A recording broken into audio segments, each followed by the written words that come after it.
अध्यक्ष जी, मैं सबसे पहले देश की युवा शक्ति का धन्यवाद करना चाहता हूं कि जिनकी वजह से आज इस मुद्दे पे चर्चा हो रही है। और मैं दूसरा देश की युवा शक्ति को बधाई देना चाहता हूं क्योंकि मैं जंतर मंतर पर गया और अध्यक्ष जी मैंने वहां का खूबसूरत नज़ारा देखा। वहां क्रांतिकारी गाने गाए जा रहे थे, इनकलाब जिंदाबाद के नारे लग रहे थे और वो नारे लगाने वालों में पगड़ी पहने सरदार भी थे, हिंदू भी थे, मुसलमान भी थे और ईसाई भी थे। और अध्यक्ष जी, जो बीजेपी ने नैरेटिव बुना 12 साल में लाखों करोड़ों रुपया लगाकर, सारे देश के मीडिया को लगाकर, मैं देश की युवा शक्ति को इस बात की बधाई देना चाहता हूं कि उनके एक दर ने जो सारा नैरेटिव तहस नहस कर दिया नफरत का। क्योंकि पिछले 12 सालों से केवल देश के लोगों को बांटने का काम बीजेपी के लोगों ने किया है कि हिंदू मुस्लिम करवा दो, लोगों को जात धर्म के नाम पे बांट के रखो और राजनीति करो। इसलिए इससे पहले जितने धरने लगे, सीए का धरना लगा तो आपने कहा जी ये तो पाकिस्तान वाले हैं, किसानों का धरना लगा आपने कहा कि जी ये तो खालिस्तानी है। लेकिन मैं बधाई देना चाहता हूं देश की युवा शक्ति को कि जिन्होंने पहली बार शिक्षा को मुद्दा बनाकर, जिन्होंने पहली बार देश के भविष्य का मुद्दा बनाकर इनकी मुस्लिम हिंदू राजनीति को तहस नहस कर दिया। और आज अध्यक्ष जी इनको डर ये नहीं है कि एक मंत्री का रेजिग्नेशन हो गया, आज इनको डर यही है कि इनका हिंदू मुस्लिम का नैरेटिव टूट गया। इनको पता है कि आने वाले दिनों में देश का जो नौजवान है, देश का जो युवा है, वो जाग गया है, वो शिक्षा पे बात करेगा, वो अनएम्प्लॉयमेंट पे बात करेगा। और इनको पता है कि अगर यूपी में शिक्षा में बात हुई तो इनकी सरकार बिल्कुल नहीं बनने वाली। इनको पता है कि अगर पंजाब में शिक्षा पे बात हुई, बेरोजगारी पे बात हुई तो ये कहीं नहीं टिक पाएंगे। इसलिए अध्यक्ष जी इनको इसलिए परेशानी ये है। इसीलिए तो अध्यक्ष जी मैं कहना चाहूंगा कि हमारे माननीय प्रधानमंत्री जी, कभी आपने उनके चेहरे पे इतनी स्ट्रेस देखी है, इतना परेशान देखा है? जो प्रधानमंत्री जी 4-4 कैमरे लगा के वीडियो बनाते हैं, रात के 12 बजे अध्यक्ष जी ऐसे खुद वीडियो बना रहे थे क्योंकि डर ही यही है कि नैरेटिव टूट गया। और आपको डर ही यही है कि नैरेटिव टूट गया। और मैं आपसे कहना चाहता हूं कि देश के नौजवान युवा जागे हैं। आज डेवलपमेंट के पे इलेक्शन होगी, शिक्षा पे इलेक्शन होगी तो आपको पता आप कहीं नहीं टिक पाएंगे। और दूसरा अध्यक्ष जी उन्होंने कहा कि जी आप देखिए कि पिछले दिनों जो इनके प्रवक्ता बैठ के कहते थे कि हम जी चेंजेस ला रहे हैं, अगर पेपर लीक हो गया तो कहा नफरत नहीं कि जी हम एयरफोर्स का इस्तेमाल करेंगे। अध्यक्ष जी मैं सारे सदन को बताना चाहता हूं कि एयरफोर्स का इस्तेमाल इससे पहले कीनिया कर रहा है, अल्जीरिया कर रहा है, इंडोनेशिया कर रहा है, फिलीपींस कर रहा है। एक भी विकसित देश बता दो, ऑस्ट्रेलिया हो, कनाडा हो, अमेरिका हो, जो एयरफोर्स का इस्तेमाल कर रहा हो। आप जिसे विश्व गुरु कह रहे हैं, आप कहां ले जाकर उसको खड़ा कर रहे हैं। और इन्होंने कहा कि जी हम टेलीग्राम का जो दूसरी ऐप्स है उनको ब्लॉक कर देंगे। अध्यक्ष जी इसमें भी बड़ी इंटरेस्टिंग बात है, इनका इस्तेमाल कर रही है Algeria, Jordan, Iraq, Sudan, Syria, Ethiopia. आप देखिए कि आप देश को कहां ले जा खड़ा कर रहे हो। और अध्यक्ष जी ये सारे के सारे वही देश हैं जिनमें धर्म की, जाति की राजनीति चल रही है। आज हमें सोचना होगा कि हमें किस तरफ बढ़ना है, डेवलपमेंट की तरफ या इन देशों की तरफ। और दूसरा अध्यक्ष जी मैं कहना चाहूंगा, आपने कहा कि जी हम इसमें सजा बढ़ाएंगे कि जी 3 से 5 साल करेंगे। अध्यक्ष जी इससे पहले भी सजा थी, देख के तो इस बात की है कि इंप्लीमेंटेशन नहीं हो रही, सजा किसी को हो नहीं रही। आज कत्ल की सजा 20 साल है, अगर आप उसकी सजा नहीं देंगे तो चाहे 100 साल कर दीजिए, उससे क्या फायदा? 1 से 5 साल करने में क्या फायदा? 2024 के नीट में पेपर में एक भी आदमी को सजा अब तक नहीं हुई। अध्यक्ष जी लास्ट में, सो मुझे लगता है कि जरूरत है कि रिएक्टिव मेजर्स की वजह से, क्योंकि ये रिएक्टिव मेजर्स हमें प्रिवेंटिव एक्शन लेने चाहिए। अध्यक्ष जी आज जरूरत है कि देश का एजुकेशन सिस्टम, देश का टेस्टिंग सिस्टम चेंज होना चाहिए, जिससे मुझे लगता है कि देश की शिक्षा में सुधार आ सकता है। जो ये सिर्फ कर रहे हैं, जो सिर्फ और सिर्फ इन्होंने युवा शक्ति के प्रेशर की वजह से किया। आज मैं फिर से युवा शक्ति को सलाम करना चाहता हूं, जिन्होंने देश को जगाने का काम किया और नए मुद्दे शिक्षा, एम्प्लॉयमेंट, बेरोजगारी, उन मुद्दों पे भारत के लोगों को लाके फिर से खड़ा कर दिया। Madam, I would like to start by extending my heartfelt condolences to all those families who lost young children of their homes. I feel their pain, especially of all those mothers like you and me, and like everybody in this house, whoever is a parent who realizes what a child goes through every time they're in his exam. We see that throughout their school and college lives, and as mothers we realize the pressure that our children are under. That pressure is just for a few months when it is in school or in college, but when a NEET exam happens, there are children who live miles away from home for many, many months and many, many years, missing out on all the joys of life. They miss their families, they miss their weddings, they miss their festivals, they miss everything. But they study with this determination that if I pass that exam, I will get that future. And they work day and night, they toil day and night. And when that future is wiped out because of a paper leak, the child goes through such an emotional turmoil that some of them cannot face another day and they give up their lives. So I start with condoling with all those families, whether in 2024 or 2026, and anybody else who has lost their child due to a paper leak, because that failure is not of the child, that failure is not of the parent, that failure is of the system and of the government that failed them. Let's be very clear about that. The paper leak is the government's responsibility to ensure that there is no leak. There is nothing that the student can do about it.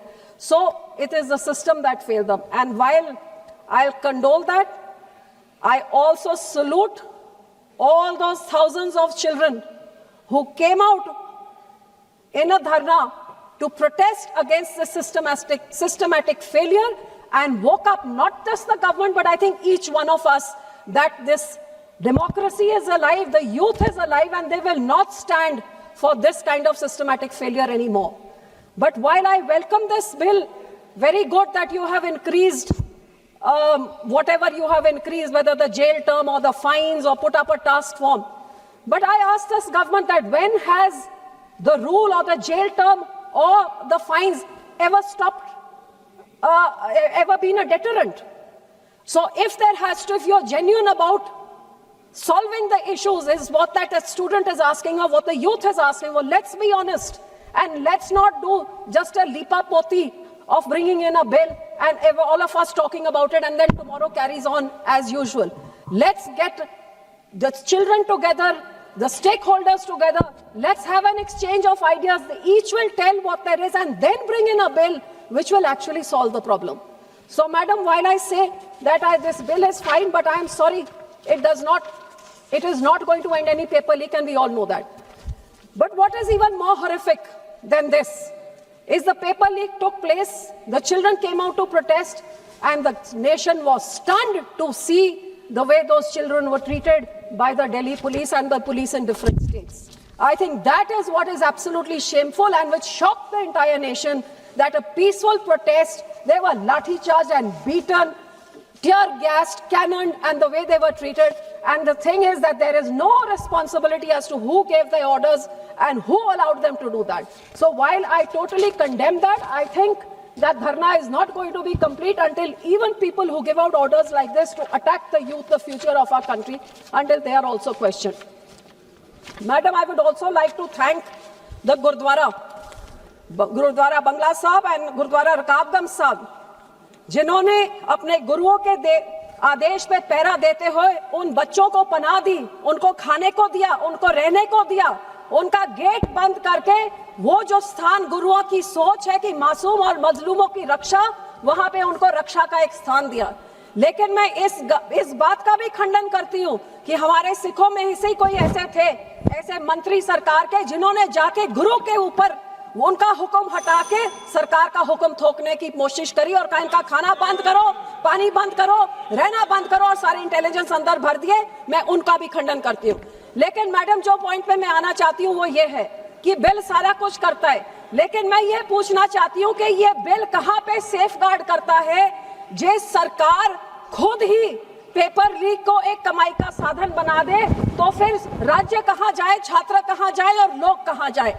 मैं उस राज्य से आती हूँ जहाँ आम आदमी party की सारी शर्म ही लीक हो गई है, बेशरम सरकार हो गई है, खुद सरकार पेपर लीक करा रही है और उसमें से कमाई कर रही है, तो कहाँ पे जाएंगे वो राज्य? आपको हैरानी होगी, मेरे राज्य का मुख्यमंत्री बोलता है कि पंजाब में यहाँ पे केजरीवाल, मनीष सिसोदिया, भगवंत मान और हमारा एजुकेशन मिनिस्टर बोलता है कि पंजाब में कोई पेपर ही लीक नहीं। एक मैडम बहुत जरूरी चीज है, भगवंत मान मुख्यमंत्री और सारा केजरीवाल आम आदमी पार्टी बोलती है पंजाब में कोई पेपर लीक नहीं हुआ।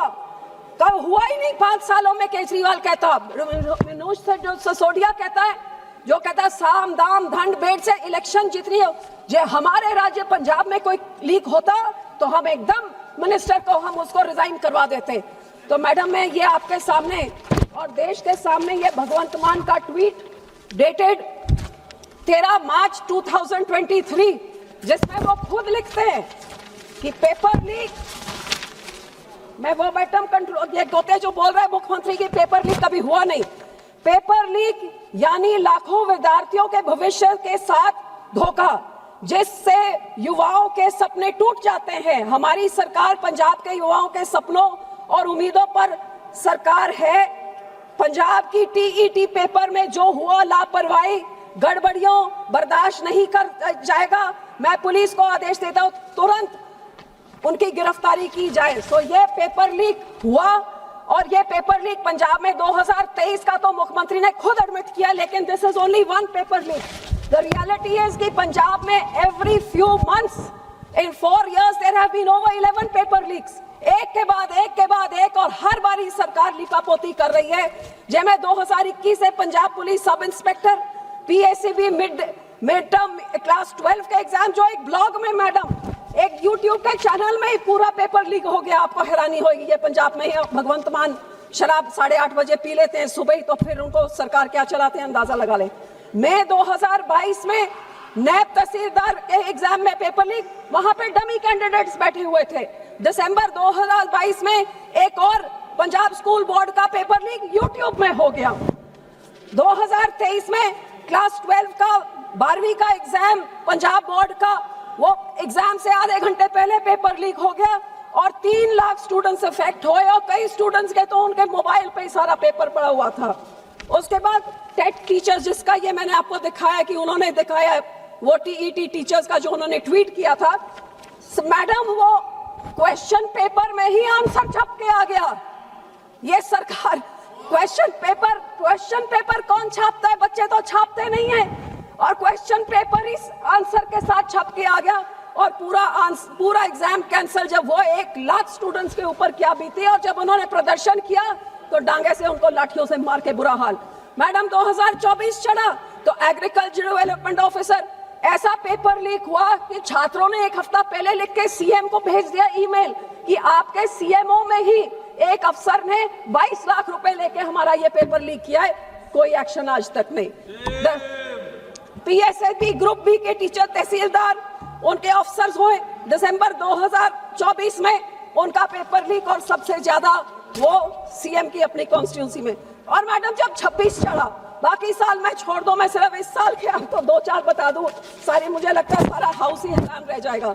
सबसे पहले ये आया तो ये मई का महीना चढ़ा, तो इस महीने में एक्साइज टैक्सेशन ऑफिसर, मैडम ये एक्साइज टैक्सेशन ऑफिसर में आपको हैरानी होगी कि जब एग्जाम हुआ और लिस्ट निकल के आई तो लिस्ट में अंडर द नेम लिखा हुआ है state bank of India name, name लिखा हुआ है स्माइली, नेम लिखा हुआ है जीपीएस, ऐसे नामों के साथ लिस्ट निकली है जो लोगों को नौकरी मिली है। और ऐसे ऐसे स्टूडेंट्स हैं जिनके पास 2-2 रोल नंबर्स हैं, 2-2 सेंटर्स में उन्होंने एग्जाम दिया और दोनों में पास हो गए हैं। और ऐसे कि आप सोचिए जब एग्जाम हो रहे हैं तो क्या हो रहा है। ये मई में हुआ तो मैडम उसके बाद मई के बाद एक दूसरा एग्जाम हुआ तो ये हुआ Punjab state rural livelihood mission. आपको हैरानी होगी कि 100 मार्क्स का पेपर था, 70 रिटर्न था और 30 नंबर देने थे interview experience qualification. Madam list चढ़ जाती है, उसमें कोई साइन नहीं है, कोई अथॉरिटी नहीं है, कोई स्टैंप नहीं, भाई किसने ये पेपर उसमें मेरिटोरियस स्टूडेंट का लिखा है।